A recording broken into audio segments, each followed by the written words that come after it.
Sarah, BP started now, and this is where the scouts really bear down. They're looking at presence in the box. They're looking at the balance, rhythm, and timing of the swings. They're looking at how clean a swing path is. They're looking how connected a player can be to a swing, and they're looking at the ability if they can hit the ball the entire field. And there's so much data that comes along with BP. We've got exit velocity, which means we can look at how often a player's hitting the ball hard. In this day and age, hitting the ball hard has an actual definition. That's 95 plus miles an hour. And why do we care about that? Because in today's game, if you hit the ball hard, you're going to hit about 500 on those batted balls with a 1,000 slugging percentage.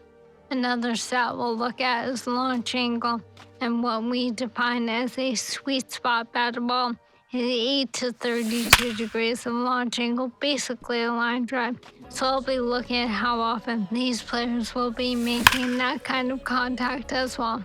You know, I think about big league players like Alvarez, Judge, Ohtani, Trout. Their hard hit ball data is crazy. Their launch angles are very consistent. And you add all the things that we're evaluating, and think about, Sarah, the pressure these young players are under right now is probably the most pressure-packed BP these players have ever taken in their careers.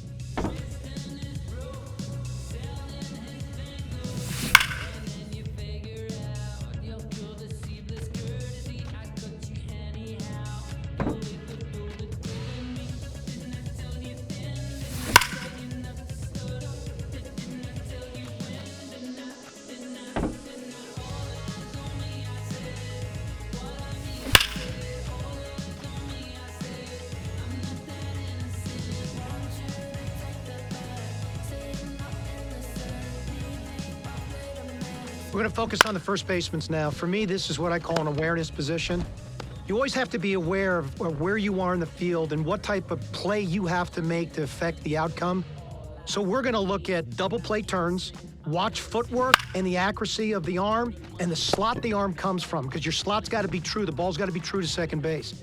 We're going to look at bunt plays, how quickly they charge. Are they in control of their movement patterns? Can they make an accurate throw to third base on the run?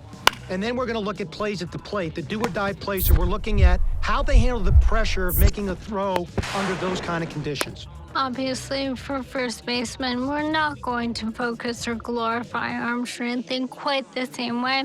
You have to make some crucial throws. That's not what I focus on here.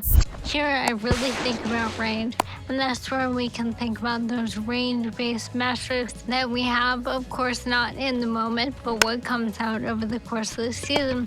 Things like outs above average and ultimate zone rating. Those are stats which we'll take a look at every ball that was hit in a first baseman's way and how accurately and well he fielded that ball. Sarah, this is the one position on the field where you have the opportunity to pick up your teammates defensively night in and night out. They need to know that they've got a first baseman over there, like a Paul Goldschmidt, for an example, that any ball in the general vicinity, they're going to make that play and they're going to save the club for an error. It's a position of accumulation for me of a ton of reps. It's something you've got to work on an everyday basis. So we're beginning to get a feel for the athleticism of these players and their ability to actually be able to do that day in and day out.